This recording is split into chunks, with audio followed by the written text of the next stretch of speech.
ನಾನಿವತ್ತು ಗೋರೆಕಾಯಿ ಪಲ್ಯ ಮಾಡ್ತಾಯಿದ್ದೀನಿ. ಅದಕ್ಕೆ ಬೇಕಾಗುವ ಪದಾರ್ಥಗಳು: 1/4 kg ಗೋರೆಕಾಯಿ, 1 ದಪ್ಪ ಈರುಳ್ಳಿ, ಒಂದು 5-6 ಮೆಣಸಿನ್ಕಾಯಿ, ಕರಿಬೇವಿನ ಸೊಪ್ಪು, ಕೊತ್ತಂಬರಿ ಸೊಪ್ಪು, ಅರಿಶಿನ, ಸಾಸಿವೆ, ಉಪ್ಪು, ಹುರಿದಿಟ್ಕೊಂಡಿರೋ ಎಳ್ಳು ಪುಡಿ, ಹುಚ್ಚೆಳ್ಳು ಪುಡಿ, ಎಣ್ಣೆ.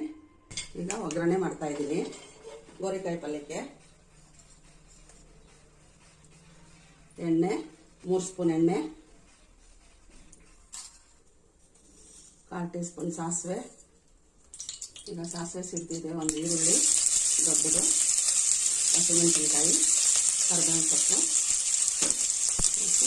ಸ್ವಲ್ಪ ಫ್ರೈ ಮಾಡ್ಕೊಳ್ಳೋಣ. ಒಂದು 2 ನಿಮಿಷ ಫ್ರೈ ಮಾಡ್ಕೊಳ್ಳೋಣ.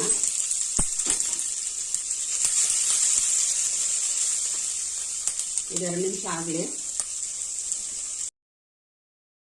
ಇದು 2 ನಿಮಿಷ ಆಗಿದ್ದೆ. ಈರುಳ್ಳಿ ಒಂದು ಅರ್ಧ ಫ್ರೈ ಆಗಿದೆ. ಅದಕ್ಕೆ ಸಣ್ಣಗೆ ಹೆಚ್ಕೊಂಡಿರೋ ಗೋರೆಕಾಯಿ,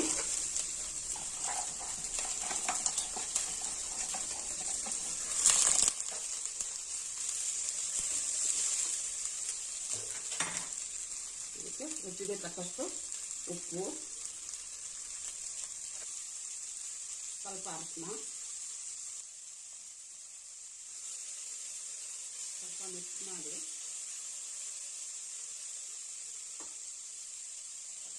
ಇದು ಒಂದು 10 ನಿಮಿಷ ಬಿಡ್ತೀನಿ.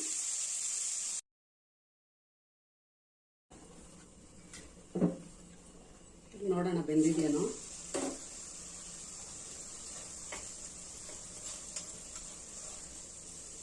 ಹತ್ತು ನಿಮಿಷ ಆಗಿದೆ. ಬೆಂದಿದೆಯೇನೋ ನೋಡ್ತೀನಿ. ಇನ್ನು ಬೇಯಬೇಕು ಸ್ವಲ್ಪ. ಒಂದು ಸ್ವಲ್ಪ ನೀರು ಚಿಮುಕಿಸ್ಕೊಳ್ಳೋಣ. ಬೇಯಬೇಕು ಸ್ವಲ್ಪ.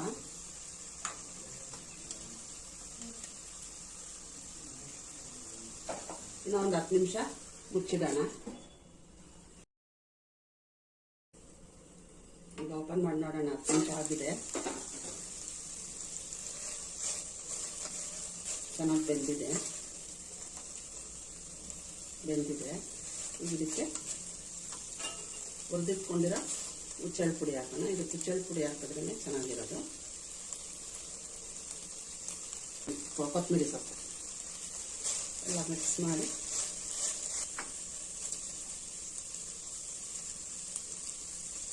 ಈಗ ಒಂದು 2 ನಿಮಿಷ ಮುಚ್ಚಿಬಿಟ್ಟು ಸಿಮ್ಮಲ್ಲಿ ಇಡ್ತೀನಿ.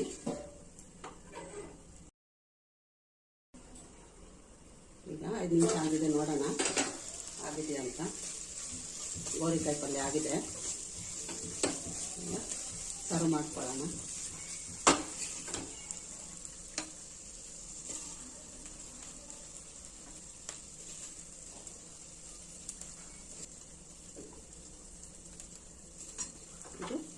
ಇದು